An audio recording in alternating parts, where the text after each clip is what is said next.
Alright guys, let's start with anti-malarial drugs. My name is Mohit Kuladia and I'll be focusing more on the PEBC part of this chapter.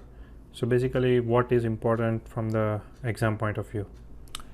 So malaria is basically a disease caused by parasite, and the most important parasite to remember is the Plasmodium. So Plasmodium is the parasite that causes malaria, and the carrier of this particular parasite is Anopheles mosquito. So this is important to remember here. What is the parasite? It's the Plasmodium species, and the carrier is female Anopheles mosquito. So there are basically 4 species of Plasmodium that causes malaria in human beings. The most important 4 species that we need to remember is Plasmodium falciparum, Plasmodium vivax, Plasmodium malariae, and Plasmodium ovale.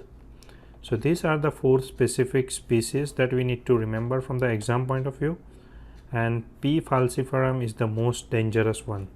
Okay, so you need to remember this is the most dangerous, and it has developed a lot of resistance against most anti-malarial compounds.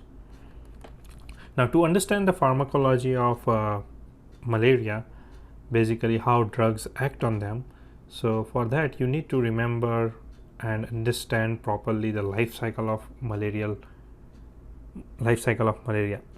So let's start with the life cycle of malaria.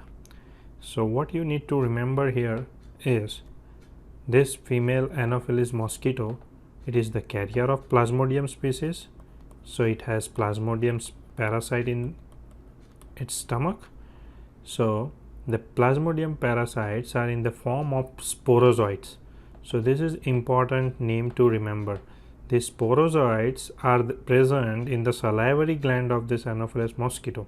So whenever this mosquito bites human being, the sporozoites are spit into the human blood, and from this human blood it travels first to the main organ, that is liver. Okay, so this is liver, and in the liver these sporozoites it undergo maturation to form more of the sporozoites into this specific structure that is known as schizont. Okay, so in the liver the sporozoite enters and form the schizonts, and this schizonts has 2 fates: either it enters the blood further, or this schizont is again reinfecting other hepatocytes. All right, and it could stay, these parasites could stay in the hepatic schizonts for a long period of time. And this ruptured schizont then enters into the human blood, and it's released in the form of merozoites. So this is again important to remember what is merozoite and what is schizont. Okay, the schizont is the sporozoite group together in the liver, it forms schizonts, and it enters into the blood, it's known as merozoites. Now this merozoites, when it enters into RBC, it infects the RBC blood, red blood cells of the blood, and then it forms what is known as the tropozoites. Now this tropozoite is again an important name to remember. So what we basically need to know is there are sporozoites, they enter as a sporozoites. When they enter into the liver, they are known as schizonts. From the liver they come out into the blood circulation as merozoites, and these merozoites they mature to form tropozoites. Okay, now this tropozoite have got 2 fate.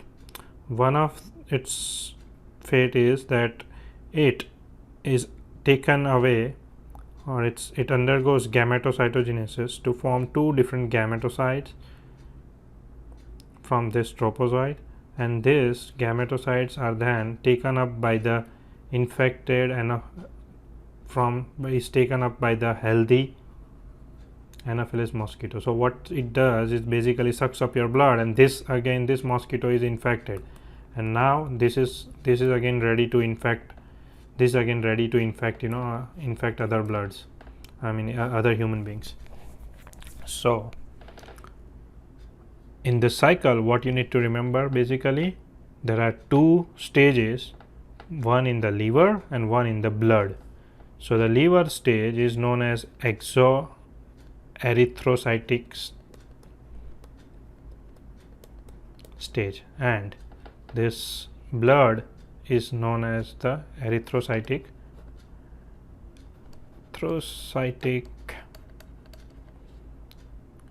cycle of malarial parasite. Okay, so you need to know that in hepatic stages, that is in exoerythrocytic, the parasite is localized in the liver. Okay, and patient is asymptomatic because the malarial parasite is not showing any symptoms right now. And the other form is erythrocytic stage. Now in this erythrocytic stage, the parasites, they invade basically the red blood cells and they release the compounds that causes fever or rise in body temperature. So basically the patient starts showing the symptoms. Okay, and this development of gametocytes which occurs in the Anopheles mosquito, it's basically, this is not important from the pharmacology point of view because you can't do whatever it happens in the mosquito, you can't help it. You can, the stage up to where you can act is you can stop this gametocyte being formed. Rather than this, you can't do much, right? So basically what things you can do is, for the drugs you have two choices: either you kill the hepatic seasons, that is the infected hepatic cells, right, or else you can kill the erythrocytic form of parasite. So your drugs basically should have two type of mechanism: either it kills the infected liver cells, or it kills the infected blood cells. Let's begin. So the drugs used in malaria can be basically two type: tissue seizonticides or blood seizonticides. So these tissue seizonticides are the drugs that eliminates the developing or the dormant liver forms. So whatever malarial parasites are living in the liver, you kill them, they are known as tissue seizonticides. And for the blood seizonticides, they are acting on the erythrocytic parasites, right? Okay, so now what are the different forms of anti-malarial drugs? So clinically, based on the malaria infection, how you control them, they can be divided into four type of treatments.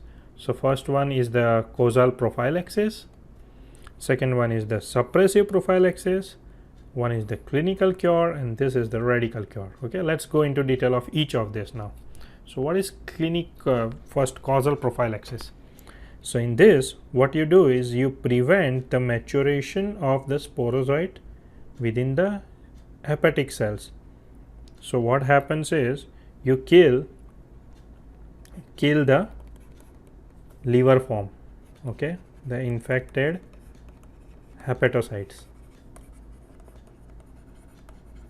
So basically what you are doing is you are killing the malaria parasite inside the liver and you don't allow it to move further into blood, right? So the disease progression is stopped here. Yeah, so disease progression stopped. Perfect. Okay, so from the exam point of view, prima queen, this is very important to remember. Okay, very important. Yes, so for all species of malaria this can be used, but it's rarely used due to its toxic potential. Okay, what it does, it basically, this is the only drug that kills liver parasite. So that is very important to remember from the exam point of view. Progranil. Now this is again another drug which acts primarily on P. falciparum, and it is not effective against the P. vivax, and it has it's a problem of development of resistance against this drug. So it's used, but only for P. falciparum, not, because it has weak activity against P. vivax, it's not preferred rather. Okay, all right, now let's go to suppressive prophylaxis. So what you do basically here is you inhibit the blood form. So causal prophylaxis, we were killing liver. Now in suppressive, we are killing blood, okay, blood parasites. So now what you are doing here is basically, because in blood, when the parasite infects the blood, it starts showing the feverish symptom. So when you kill the blood parasites, it basically stop the symptoms. Yeah, so there is no fever, no headache, no chills, no thrills, okay, and it prevents the rupture of infected erythrocytes. So what happens is, when infected erythrocyte burst, it infects the healthy healthy blood cells, right, healthy RBCs. So when you are rupturing, when you are preventing the rupture, it's basically you are inhibiting the further progression, right? Now the important drugs here to remember is, first of all, chloroquine, right, the father of anti-malarial compounds. You have to remember this because this is the main drug. Proguanil, again we studied in the last section. Pyrimethamine, artemisinin, and tetracycline. We'll go into detail of each of these drugs now. Let's go to the clinical cure. So what you basically do here is you use erythrocytic schizonticides, right, and you terminate the episodes of malarial fever. Basically here you have two types of drugs. One is fast acting and they are highly efficacious drug, and another one is low efficacy drugs. So in high efficacy drugs, chloroquine, because it's killing the erythrocytic form, quinine, mefloquine. Again, this is an important drug to remember. I'll help you with, it's very important for PEBC, okay. The other one is halofentrin and artemisinin. Now these drugs are used to treat the fever that is caused in malaria, okay, and they are faster acting and used in falciparum malaria, because what happens in falciparum, if you delay the treatment, it is very dangerous, right? So you basically don't want to do that. Now the low efficacy drugs are sometimes used, but it's always used in combination, because you have to treat malaria. You can't leave that this is going on, right? Now let's go to the rapid cure. For the rapid cure, radical cure, what you have to do is you have to basically remove all, okay, remove parasites completely, okay. So this has to be complete removal. So what you do is you have to remove the exoerythrocytic stage, that is the hypnozoite, and so this is always given with clinically curative drugs. So like, what are the clinical curative drugs? We studied chloroquine, right? Okay, and then this is total eradication, that is important, of the parasite from patient's body. Now this radical cure of P. falciparum malaria can be only achieved by the suppressive drugs. So what were the suppressive drugs? Okay, come on, yeah. So the suppressive drug was chloroquine. Now for radical cure of P5X, primaquine and proguanil is effective. So because you have to remember this drug, it is. Now coming to the chloroquine. Alright, now as you studied the cycle, this chloroquine, what you need to remember, basically it is effective against the erythrocytic form, right, blood. So you basically use this drug for erythrocytic form of malaria, right? So what happens in blood, in blood, the parasite feeds on hemoglobin. Now what they do is they obtain all the amino acids for their further development. Now along with that amino acid, the byproduct that is produced is heme. Now this heme is really toxic to parasite. So parasites are really very smart. What they did, they developed a mechanism to convert this heme to hemazoin. Okay, now this hemazoin is non-toxic. So if you are using heme to, if there is an accumulation of heme, that is toxic to parasite, but hemazoin, this is non-toxic. So they basically get amino acid and hemazoin. So now our wonderful drug, that is chloroquine, what it does, it inhibits this thing here. Okay, so you have your chloroquine, this inhibits the heme to hemazoin conversion. So what happens is there is an accumulation of heme, and this accumulation of heme leads to the death of malarial parasite.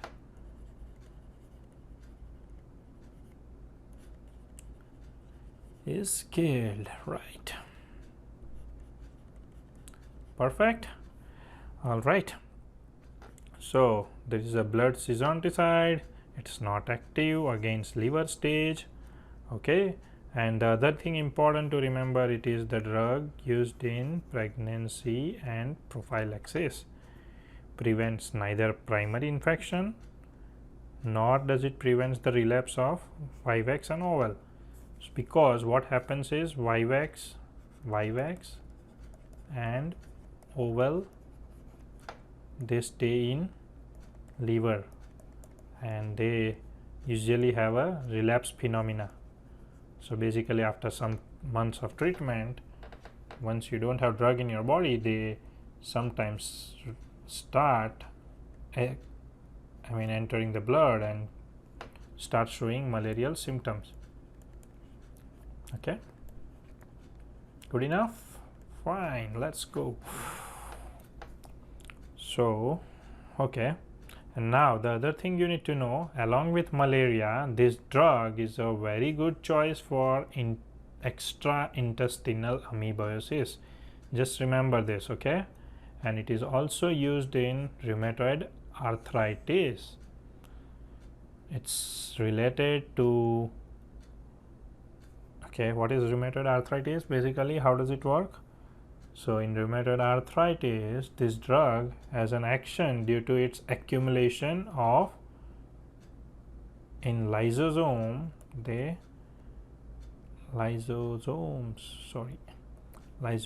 accumulation. This drug gets accumulated in lysosome and it prevents the rupture. It prevents the release of immune antibodies that are released in rheumatoid arthritis. And you need to remember that it is also used for lupus erythematosus. Okay, now again, very important from PEBC point of view, P-Vivax and P-oval treatment, only Primaquine, or your treatment must include Primaquine because it is the only drug that is effective against hepatocytes. Okay, now before using chloroquine, you have to make sure that the patient doesn't have the G6PD deficiency, that is glucose 6-phosphate dehydrogenase deficiency.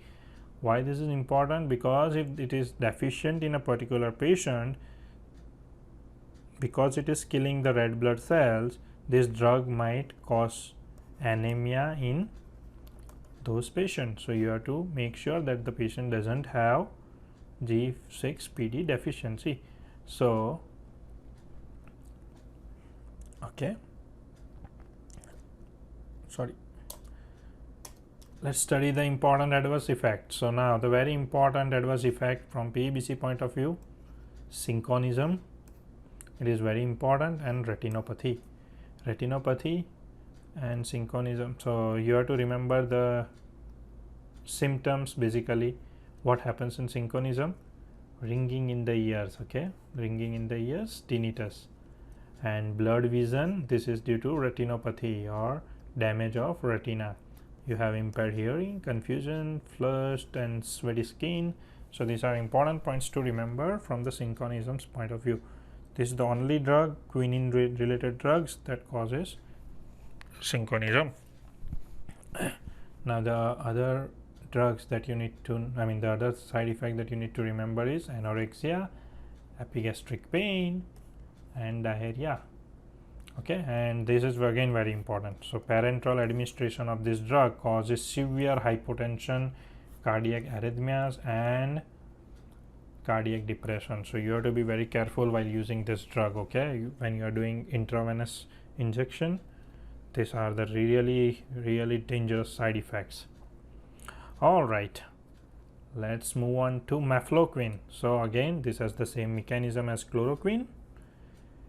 Now it has possibility of causing cardiac arrest, so it is very important if it is this mefloquine is taken with other quinine or quinidine drugs. Now it has got bitter taste. This is again important.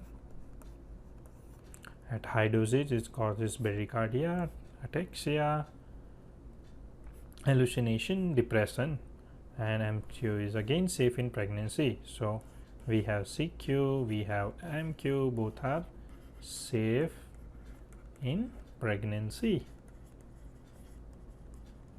All right, need to remember this drug. Why do we use mostly? It's used for if resistant P. falciparum.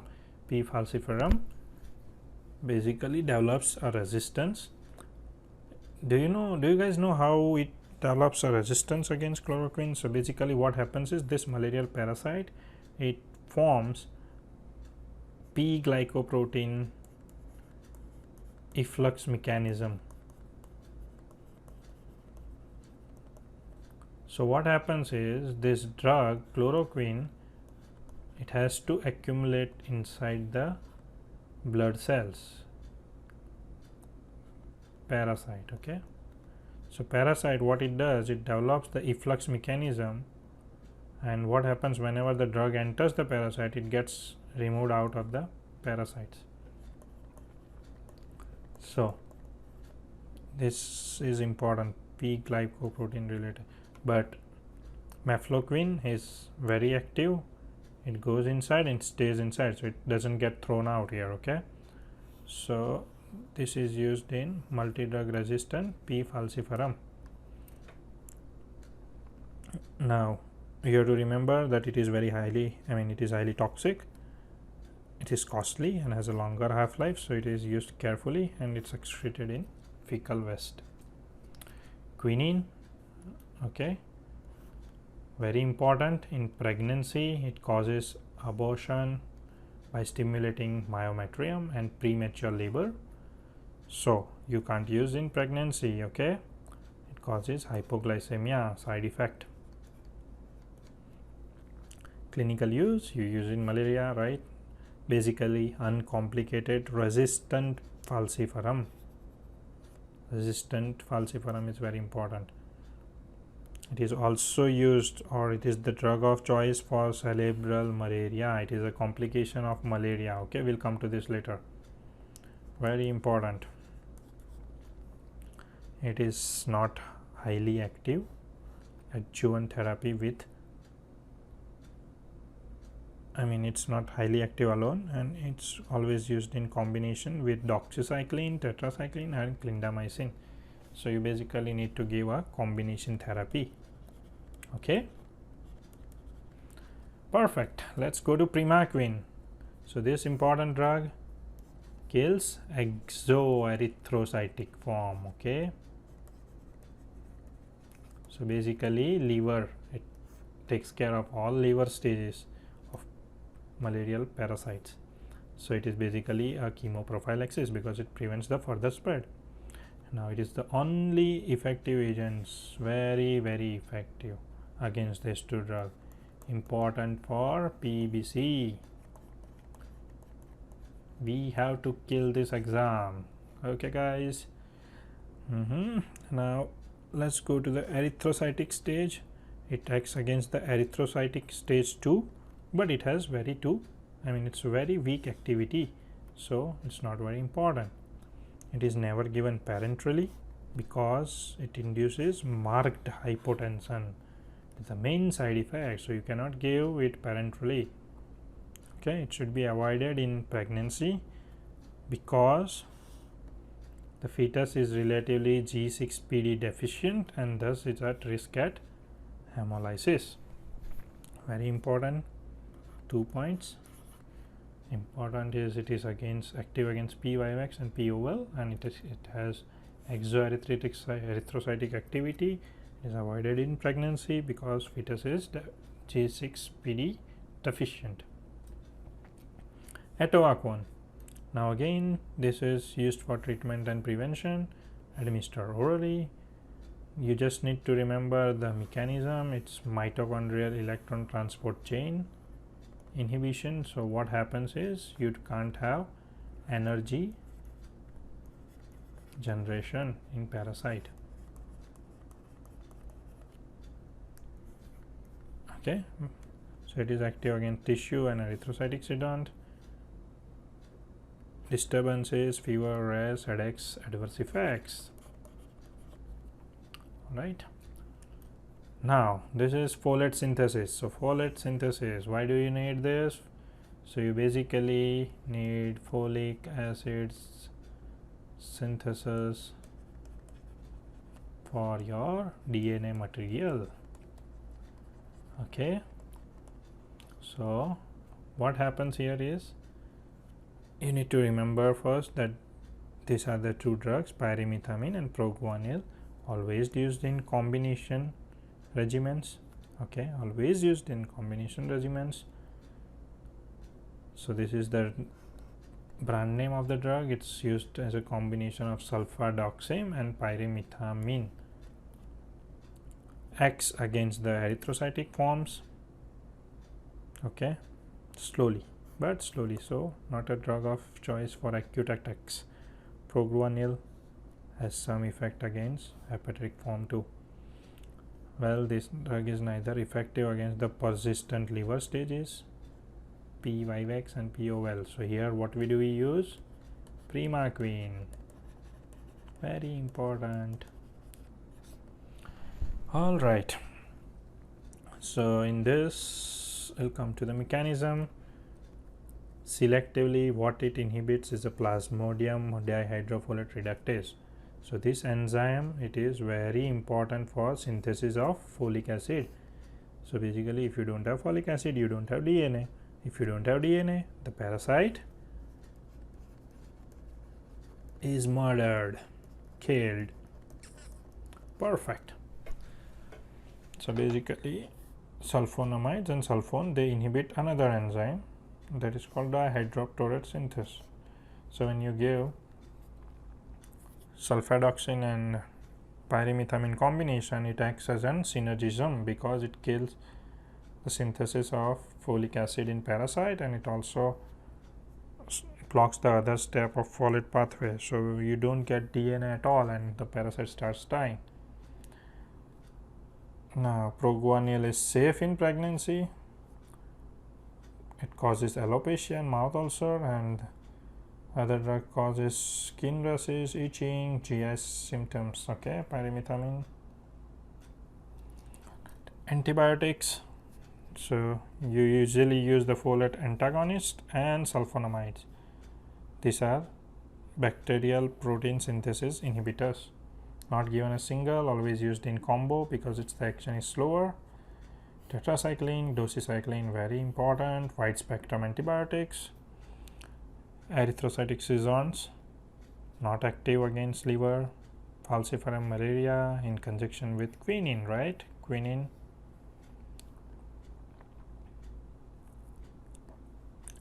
Allowing a shorter and better tolerated course of drugs. Sometimes you also use clindamycin, erythromycin, azithromycin, and fluoroquinolones. Sorry, not erythromycin, it's azithromycin. Okay, remember, not erythromycin, it's azithromycin.